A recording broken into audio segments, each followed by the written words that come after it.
that's what it is. The Indiana Fever get a win today versus the Atlanta Dream, 99-82. Caitlin Clark with a near double-double, 12 points, 9 assists. Let's cut through the noise. After the Fever Dream game, the headlines were straightforward. Fever win. Clark flirts with a double-double. But if you're watching this, you're not here for surface-level stats. You're here for the real story. And that story wasn't in the final score. Yes, the Indiana Fever won 99-82. But what the box score didn't show, what the mainstream refused to cover, was that this victory wasn't the result of masterful coaching. It was born from a quiet, mid-game rebellion. A breakdown of strategy. A takeover led by one player, Caitlin Clark. This wasn't just a win. It was a shift in power. And it didn't start on the court. It started with one frustrated voice, a veteran's warning that ignited the spark for what came next. In this video, we're going to connect the dots between that pre-game outburst and the in-game mutiny that followed. We've got the evidence. You just have to see it. If you're tired of the sanitized coverage, if you want the raw, unfiltered truth behind the headlines, hit that like button. Your support fuels this investigation. Now, let's rewind the clock. The tension had been building for days. The Fever were spiraling, plagued by inconsistency, and the pressure was boiling over. After their previous loss, head coach Stephanie White didn't hold back. She questioned her team's heart, saying, "I was disappointed. I felt like there was a lack of competitive fire." That's not just criticism. That's a shot across the locker room.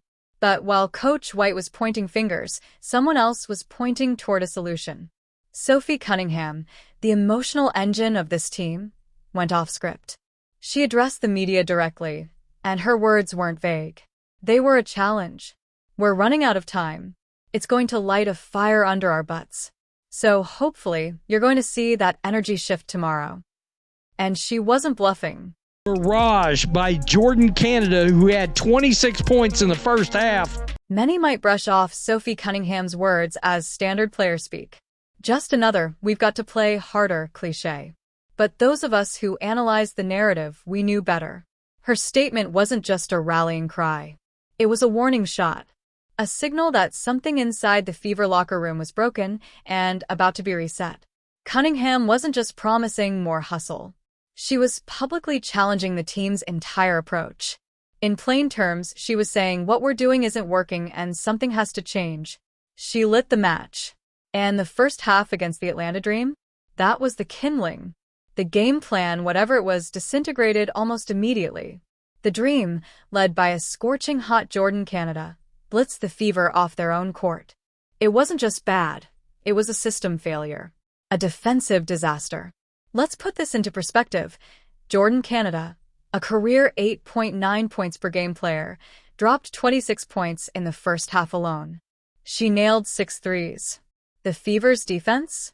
Non-existent. Their rotations were late. Their communication was off.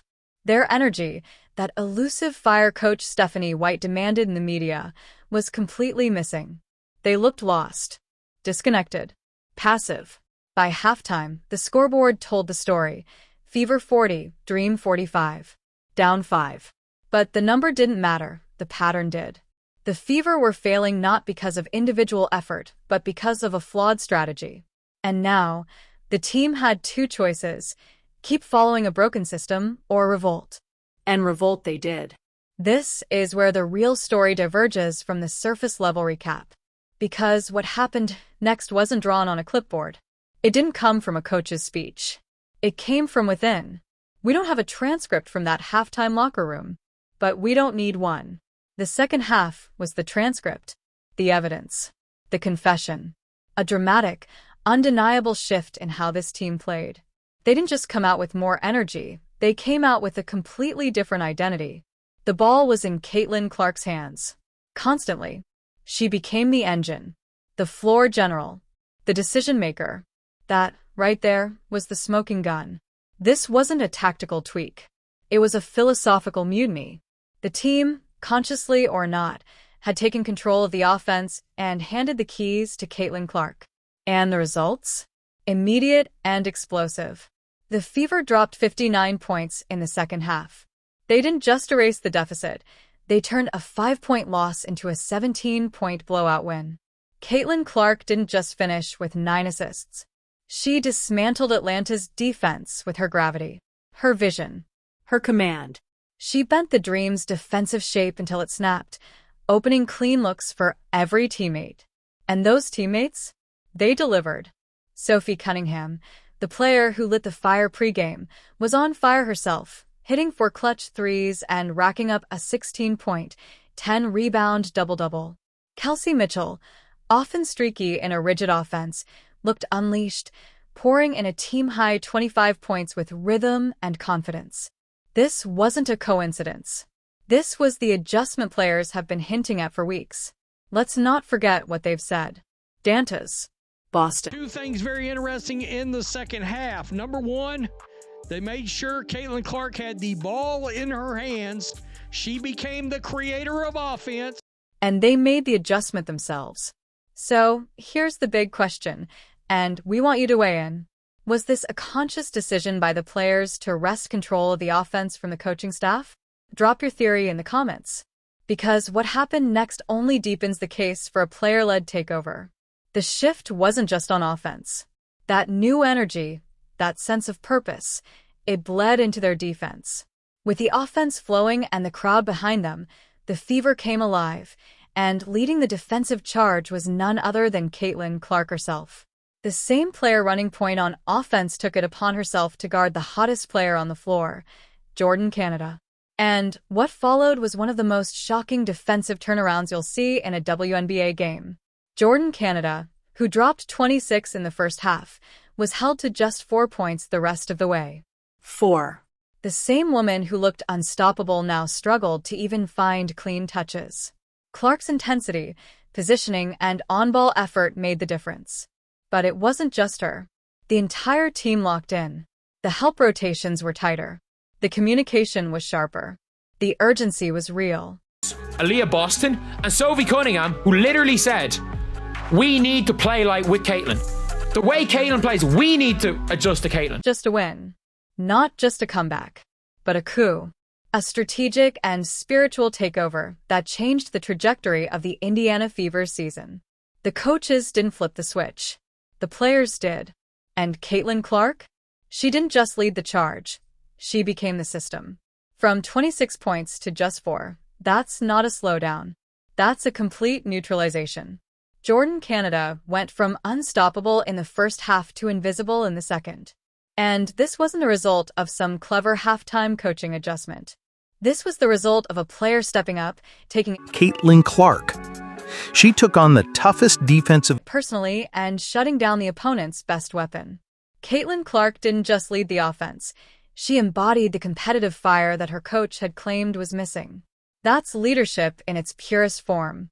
And when your leader sets that kind of tone, grinding on defense, chasing down shooters, refusing to give an inch, the rest of the team follows. Rotations were tighter. Closeouts were faster. The Dream, once in rhythm, now looked confused and hesitant. Momentum had flipped, not by accident, but by intention. And the proof, as always, is in the numbers that go beyond the box score. In that second half, with the player-led system fully activated, Caitlin Clark posted a plus 18 plus-minus. That means the Fever outscored the Dream by 18 points with her on the floor in just 2 quarters. That's not a stat. That's a statement. And it didn't stop there. The Fever finished the game with 27 assists on 35 made baskets, a jaw-dropping 77% assist rate. That is the statistical fingerprint of a connected, unselfish, cohesive team. The kind of team that trusts each other. The kind of team that moves together. The kind of team that had been missing until now. And once that chemistry ignited, the Fever exploded. Sophie Cunningham was everywhere, crashing the glass, hitting threes, making hustle plays. Caitlin Clark and Aaliyah Boston were once again in perfect sync, running the pick and roll like seasoned vets. Kelsey Mitchell was unlocked, no longer forced to create out of a stagnant half-court set. She found her rhythm and started cooking, pouring in points from all over the floor. Suddenly, you look up and the Fever are lighting up the scoreboard. This is what it looks like when a team is finally allowed to play to its strengths. When the scheme fits the talent, instead of the other way around. The evidence is overwhelming. The players recognized the problem. They made the adjustment. They implemented their own solution. And the results were spectacular. On both ends of the floor. This wasn't a fluke. This was a blueprint. Which brings us to the uncomfortable question now facing the Indiana Fever front office. What does this mean for Coach Stephanie White?